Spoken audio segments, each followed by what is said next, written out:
ఏమో బ్రో ఓడిపోయాడు 2 చోట్ల. ఏమైంది? ఆ మనిషి ఏమి ఆర్థిక నేరస్తుడు కాదు, నాకు అది చాలు. నేను నమ్మినోడు గొప్పోడే.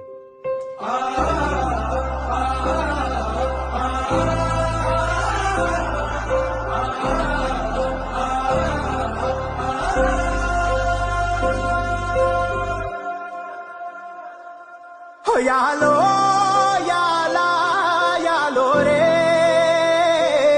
హో యాలో యాలా యాలో రే హో ఎన్నో ఎండ్ల సీకటికి పొద్దు పొడిసిందయ్యో ఇయాలే హో ఎన్నో ఎండ్ల సీకటికి పొద్దు పొడిసిందయ్యో ఇయాలే